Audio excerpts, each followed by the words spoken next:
Apakah Wahabi itu sudah bukan Islam? Kami, keluarga besar FSUI, mengucapkan Selamat menunaikan ibadah Ramadan 1445. Assalamualaikum warahmatullahi wabarakatuh. Pemirsa Santri Kota di seluruh penjuru Nusantara. Video kali ini saya akan meletakkan duduk persoalan yang sebenarnya berkaitan dengan konten-konten saya tentang teman-teman Salafi dan Wahabi. Ini tentu penting bagi para netizen, para pemirsa untuk banyak membaca. Jangan 100% percaya dengan apa yang saya sampaikan, tetapi mari kita banyak membaca sehingga kita menemukan kebenaran-kebenaran yang hakiki. Kita tidak boleh tutup mata atau fanatik buta. Kita mesti harus adil dan harus mendudukkan segala persoalan itu pada tempatnya. Soalnya ada yang bertanya kepada saya, apakah Wahabi itu sudah bukan Islam? Nah, sahabat pemirsa yang dimuliakan Allah Subhanahu wa Ta'ala, mengapa saya selalu mengkanter update di YouTube menolak menyampaikan tentang bahaya Wahabi ini? Karena bagi saya ini persoalan bagaimana kita menjaga kerukunan, ketentraman, tenggang rasa di negara kesatuan Republik Indonesia yang kita jaga dan kita pelihara bersama-sama ini. Jadi sebenarnya teman-teman Salafi, Wahabi itu ya masih seperti kita. Dia bersyahadat, dia meyakini rukun iman dan Islam yang sama dengan kita.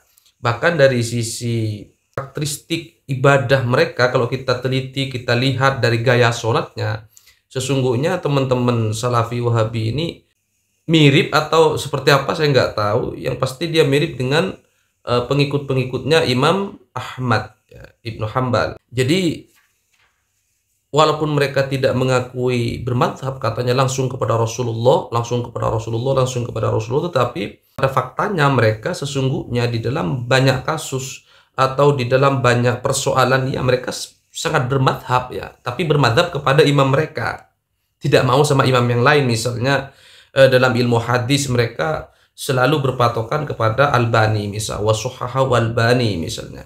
Lah, apakah dengan meyakini bahwa Imam Albani itu mensohihkan sebuah hadis tertentu itu tidak bermadhab? Ya, sungguhnya mereka sedang bermadhab. Sama halnya dengan kita meyakini bahwa ulama-ulama ahli fikih, ahli tasawuf, kita ikuti, kita yakini, kita mengikuti pandangan-pandangan atau pendapat-pendapat mereka, sesungguhnya kita sedang bermadhab. Baik bermadhab itu dalam persoalan fikih, tasawuf, maupun persoalan-persoalan yang lain. Kenapa kita mesti harus bermadhab? Karena terlalu jauhnya jarak kita dengan Rasulullah SAW. Kalau kita bilang kita kembali kepada zaman Rasulullah, emang kita tahu seperti apa sholat Rasulullah? Kan begitu. Artinya kalau kita mau jujur nih, kalau kita belajar fikih perbandingan madhab misalnya di kampus-kampus agama seperti UIN, YIN, semua tipologi cara ibadah umat Islam di seluruh dunia sudah terprovokasi berdasarkan madhab masing-masing. Orang Pakistan, Afghanistan sana cenderung ke Hanafi misalnya. Kemudian di Maroko sana cenderung Maliki.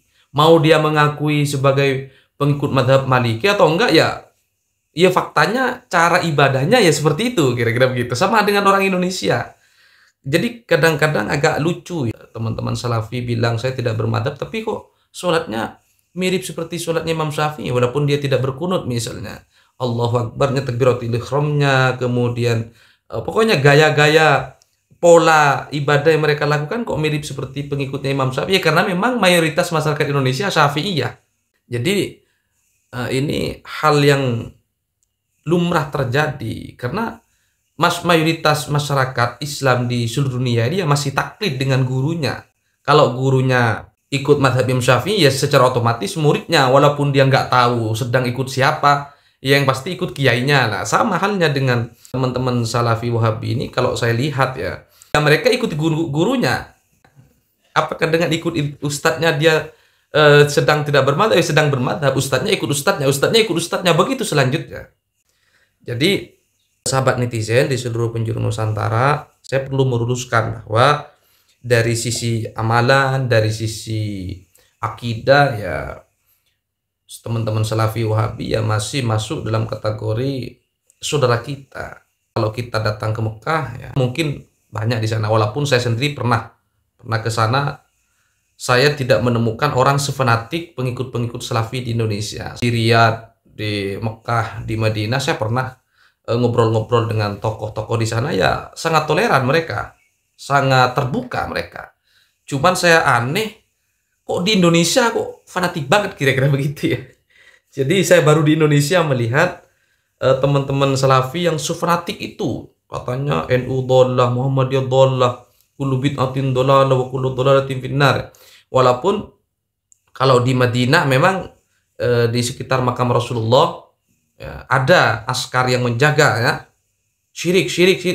Dan saya akui juga memang banyak di antara umat Islam yang datang ke sana itu, kalau menurut saya ya sedikit agak melenceng ya. Misalnya mereka berlebih-lebihan ya, diambil surbannya berlebih-lebihan. Ada ibadah-ibadah yang lebih penting dilakukan daripada ritual-ritual yang entah belajar dari mana. Dan itu penting, askar atau keamanan di tanah suci itu agak tegas ya. Kenapa? Kalau tidak tegas mereka akan berjubel, terjadi kerumunan dan berbahaya di sana.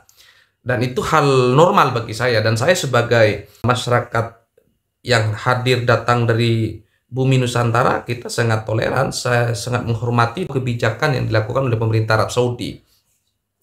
Tetapi kalau kita lihat ya, teman-teman Salafi di Indonesia ini sangat berani. Entah mereka ada yang nyuruh atau seperti apa, saya kurang tahu. Teman-teman netizen mesti harus tahu ya, memang teman-teman Salafi di Indonesia ini ada yang kalem ya kan, ada yang macak mengakomodir, sangat toleran ya kan. Tetapi kan jejak digital tidak hilang ya. Di sisi lain teman-teman mereka yang satu komplotan ini banyak juga yang keras ngomongnya, nyerang NU, nyerang Muhammadiyah, semuanya katanya dhallah, sat ya. Nah, disitulah titik di mana kita harus meluruskan mereka. Sebenarnya selama mereka tidak nyerang-nyerang amaliyah kita, nyerang-nyerang amaliyah ormas lain, ormas Islam lain di Indonesia, ya fine-fine aja. Masyarakat Nusantara masyarakat yang sangat toleran, masyarakat yang sangat terbuka. Mau jungkir balik seperti apa, selama mereka tidak saling mengganggu satu sama lain, ya tidak ada persoalan. Coba seandainya teman-teman Salafi Wahabi lempeng aja ngurusin masjid dia, ngurusin jamaahnya dia. Kan saya ngomong di depan jamaah, ya tapi kan di YouTube kan. Artinya apa? Ketika sudah masuk ke ruang publik mesti harus lebih hati-hati agar tidak sampai menyinggung kelompok lain. Karena jejak digital sekali lagi tidak bisa dihapus. Nah, disitulah kelemahan dari teman-teman Salafi, karena suka menyalahkan amalia orang lain. Disitulah teman-teman Banser menolaknya. Teman-teman Banser yang notabene-nya anak kandung Nahdlatul Ulama, ketika diserang katanya tahlilan dhallah, yasinan dhallah, ya pasti marah lah. Teman-teman Banser kan ngomong, terus dhallahnya di mana? Tahlilan yang dibaca subhanallah, la haula wala quwwata illa billah, subhanallah, ya, Yasin, Waqiah, yang dibaca Al-Quran, yang dibaca zikrullah semua, yang dibaca sholawat. Lah titik dhalahnya di mana? Kan begitu. Jadi mereka itu sibuk menganggap amaliyah orang lain itu dhallah ya, tanpa argumentasi yang kuat. Nah, disitulah kemudian terjadilah penolakan di mana-mana. Jadi penolakan itu terjadi tidak semerta-merta, tidak ujuk-ujuk. Ada serentetan persoalan yang terjadi sebelumnya. Seandainya mereka tidak menyinggung amaliyahnya orang lain, ya pasti orang lain juga tidak mungkin menolak mereka. Ya. Karena mereka rajin menyalahkan orang lain, maka jangan heran kalau ketika datang kemana ditolak oleh warga. Karena warga di Republik ini sangat beragam. Sama halnya dengan ada orang NU misalnya rajin menyerang ormas lain, ya otomatis ormas lain melawan. Gitu. Sebaliknya ada ormas lain rajin nyerang amaliyah NU, ya pasti warga NU akan menolaknya. Jadi begitu ya teman-teman ya. Secara akidah teman-teman Salafi Wahabi ini masih sesungguhnya seperti kita. Cuman persoalan mereka ini rajin menyalah-nyalahkan orang lain ya. Bahkan dalam doktrin ajaran mereka ada istilah ajaran takfiri, mengkafirkan orang lain yang berbeda dari kita. Mesti harus belajar dari sejarah masa lalu. Jadi tradisi mengkafirkan itu bukan hanya sekarang. Dari zaman dulu, Sayyidina Ali terbunuh itu kenapa? Karena dianggap kafir oleh kelompok-kelompok Khawarij. Coba bayangin, sekelas Sayyidina Ali, ya, kata Nabi, ana madinatul ain wa Ali yubabuha. Selain sepupunya, menantunya, ya, orang yang paling dekat sejak kecil, Sayyidina Ali sudah Islam. As-sabiqun al-awwalun. Ya. Orang-orang yang pertama kali masuk Islam dikafirkan, dibunuh. Nah, jangan sampai doktrin-doktrin itu menjangkiti masyarakat Nusantara. Kenapa? Masyarakat Nusantara sangat plural, sangat beragam. Nanti bahaya itu. Ketika ketemu orang yang berbeda, kafir. Ketemu orang yang berbeda, kafir. Dibunuh. Wah, bisa tumpah darah terjadi di Republik ini. Makanya saya selalu mengajak kepada netizen, bukan benci. Kita tidak pernah membenci teman-teman Salafi. Kita hanya meluruskan. Jangan sampai doktrin-doktrin itu menjangkiti otak masyarakat Nusantara yang sangat beragam. Bisa jadi tumpah darah dari Republik ini. Nah, kalau seandainya mereka introspeksi diri, ya, kemudian dia mau duduk bersama, hentikan menyalah-nyalahkan amal orang lain itu, syukur-syukur mereka mau ikut standarisasi dai di MUI, ya tentu kita akan sambut dengan baik mereka, karena bagaimanapun mereka adalah saudara-saudara kita dan mereka juga warga negara kesatuan Republik Indonesia. Mereka adalah saudara. Mari kita ajak mereka untuk duduk bersama mencari titik temu. Persoalan-persoalan furu'iyah itu harus diselesaikan di ruang diskusi. Bawalah ke UIN, diskusi di UIN. Jangan diskusi di masjid masing-masing. Itu akan memperlebar jarak satu sama lain. Diskusilah di kampus Islam. Karena di sanalah tempat para intelektual yang jujur, independen, dan bisa menyelesaikan persoalan-persoalan. Mari kita duduk bersama, ya, hindari saling menyalahkan satu sama lain, saling merangkul, saling menjaga, saling toleran, sehingga kita warga Nusantara ini hidup dengan damai, tenang, aman, tentram, sentosa. Mari kita nikmati seluruh kekayaan yang ada di bumi Nusantara ini bersama-sama. Mudah-mudahan video ini memberikan jawaban yang jelas